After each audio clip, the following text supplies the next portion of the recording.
Take you live to Prime Minister Albanese in his Singaporean counterpart. Today's 9th Singapore-Australia. And can I give you a very warm welcome publicly to Melbourne, Mr Prime Minister, and thank you for keeping the bonds between our nations so strong. Australia and Singapore's friendship is one anchored in warm personal ties and a great amount of trust and respect for one another. We share a vision for an open, stable and this meeting has solidified a relationship that is unique in its depth and breadth, and a relationship that we're now turning to the future. With the 10th anniversary of our comprehensive strategic partnership on the horizon, today we build on an impressive track record of shared endeavour across trade, investment, defence and security, education and the arts, science and innovation, the digital economy, and of course the landmark Green Economy Agreement that we have reached. Today, Prime Minister Lee and I have directed officials to develop specific initiatives against each of these themes to underpin the next phase of our comprehensive strategic partnership to 2035. We have discussed essentially having our CSP 2.0 going forward after 10 years of the first agreement. I'm pleased that a key outcome of our annual meeting last year was agreement to establish a green shipping corridor between Australia and Singapore by 2025. And I'm pleased that this work is moving towards the signing of the new Green and Digital Shipping Corridor MOU.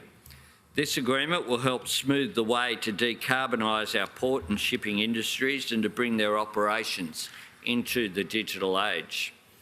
Prime Minister Lee and I have also today agreed to a set of principles for cross-border electricity trade. These principles bring closer the goal of a renewable energy trade between our countries, bringing opportunities for workers and investors alike. Australia and Singapore achieve more when we work together, which is why I'm pleased to announce today the first group of Australian and Singaporean companies to receive grants under our Go Green Co-Innovation Program. These projects will drive development of cutting-edge fuels and technologies to support the green transition. Resilient supply chains were also high on our agenda today. Australia is proud to be a trusted and reliable supply chain partner to Singapore, especially for energy and food. Prime Minister Lee and I are pleased with the ongoing progress under our bilateral food pact that we announced in 2022.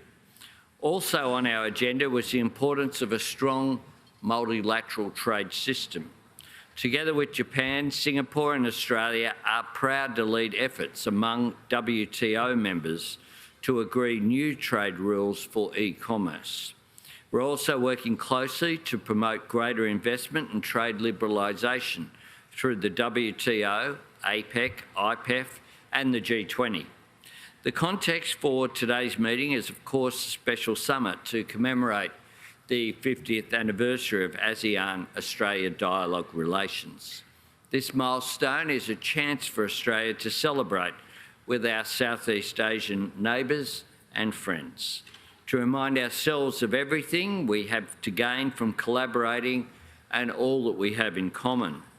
Australia and Singapore are both at heart aspirational, where nations act, build, innovate, and we contribute.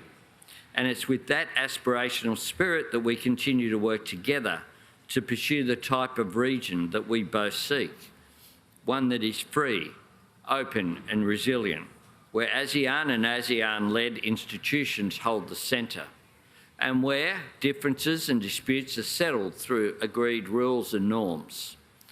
I want to thank Prime Minister Lee for his commitment to these aims, and in view of his announcement that he plans to step down later this year, I would like to congratulate Prime Minister Lee for his 2 decades of service to Singapore as Prime Minister. For the past 20 years, Australia and others in our region have benefited from Prime Minister Lee's acute understanding of our strategic circumstances, his willingness to share his insights and perspectives, and his commitment to building a region that is open and stable. On a personal note, I thank him very much for his friendship over longer than the time I've been Prime Minister. It is a warm relationship. Some years ago, I was a benefit of a week in Singapore as a fellow of the Lee Kuan Yew Fellowship. This was a real opportunity for myself to immerse myself in an island state that is so advanced in communications, in the digital economy, in urban policy, in transport, across the spectrum. And since then, I have had many interactions with Prime Minister Lee. He is an extraordinary leader for our region, and I wish him very well for his future.